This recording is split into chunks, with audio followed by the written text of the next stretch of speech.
삼국지에 나오는 수많은 영웅들의 묘지는 거의 남아있질 않는데요.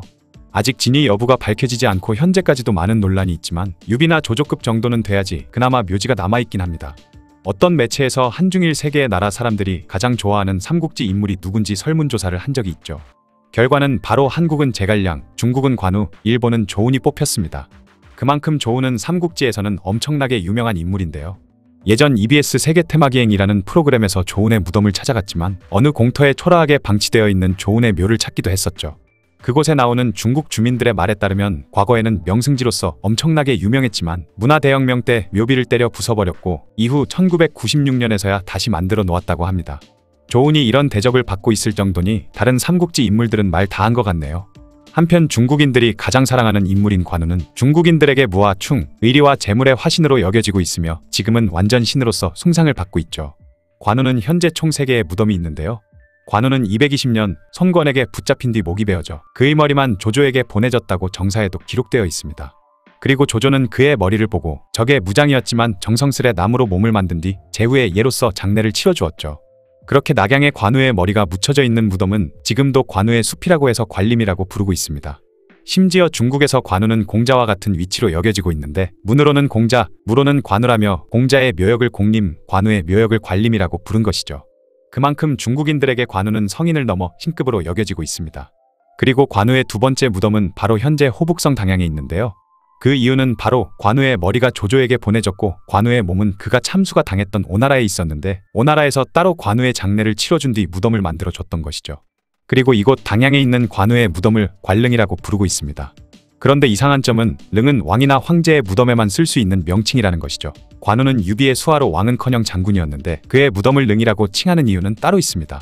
바로 후대 수많은 황제들이 관우에게 황제의 칭호까지 내렸고 이후에는 거의 신으로 모셔졌기 때문에 관릉이라고 부르게 된 것이죠.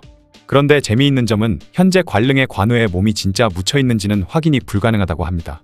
그렇다고 신으로 모셔지는 관우의 묘를 파헤칠 수도 없는 노릇이다 보니 훗날 좀 더 기술이 발전해 굳이 발굴하지 않고 전자파나 레이저 같은 걸 쏴서 실제 관우의 시신이 있는지 없는지를 파악할 수 있는 기술이 나와야 확인을 할 수 있을 거라고 합니다. 하지만 만약 아무것도 나오지 않는다 하더라도 중국 정부에서는 왠지 있다고 뻥을 칠 것 같은 예감이 들긴 하네요. 관우의 세 번째 무덤은 바로 총나라에 있죠. 살아있을 때 관우는 유비의 의형제이자 총나라 사람이었기 때문에 총나라에서도 관우의 혼을 모신 무덤을 만들었던 것입니다. 하지만 당연히 관우의 시신은 없었기 때문에 그의 의관총을 만들었죠. 의관총은 평소에 그 사람이 입었던 옷을 매장한 뒤 그 사람의 무덤으로 치는 것입니다. 그렇게 관우는 위나라, 총나라, 오나라 3국에 모두 무덤이 있는 그런 인물이죠. 삼국시대에도 관우는 모든 나라에서 사랑받던 그런 인물이었나 보네요. 그런데 지난번 영상에서 말씀드렸다시피 조조의 무덤이 발견된 이후에 허난성 안양현에서 벌어들이는 돈은 조조 무덤 입장료 수입만 연간 4억 위안이 넘기 때문에 돈벌이 수단으로 삼국지 영웅들의 무덤이 발견되었다고 하는 경우가 많은데 관우의 무덤도 마찬가지입니다. 이미 3군데의 관우의 무덤이 있지만 관장촌이라고 하는 중국의 어느 작은 마을에서 관우의 무덤을 발견했다는 주장을 한 것이죠.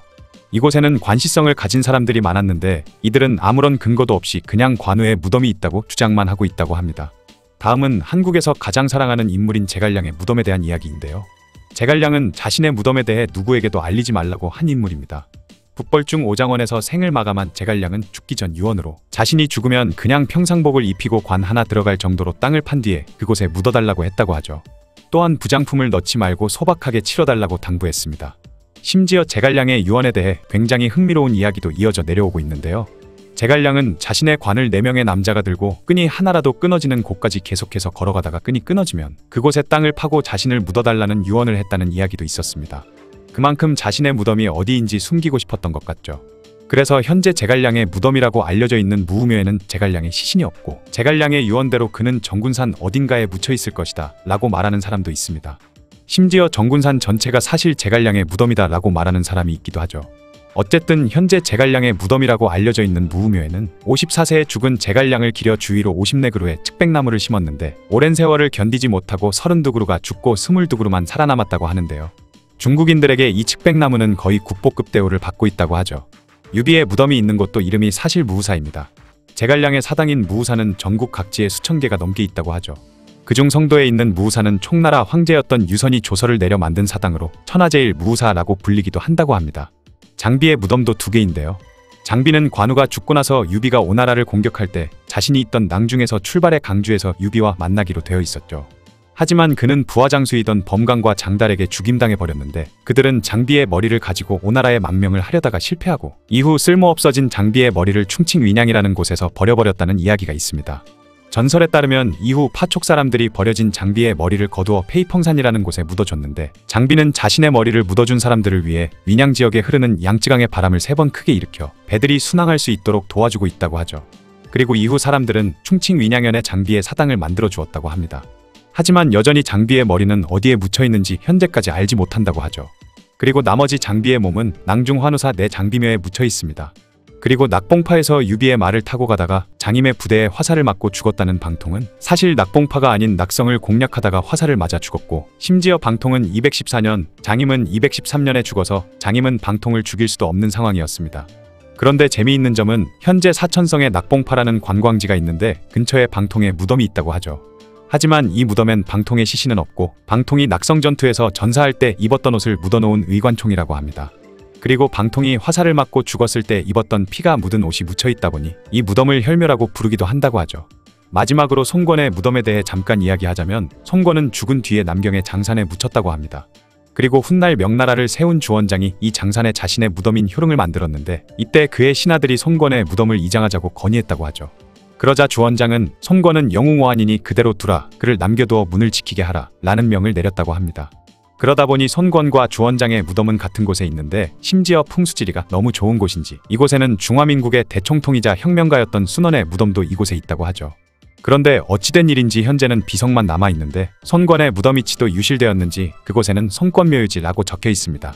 손권도 삼국의 한 축을 담당했던 대단한 인물인데 무덤도 온데간데 없이 유실된 거 보면 좀 안타깝긴 하네요. 지금까지 삼국지 인물들 무덤들에 대한 이야기였습니다.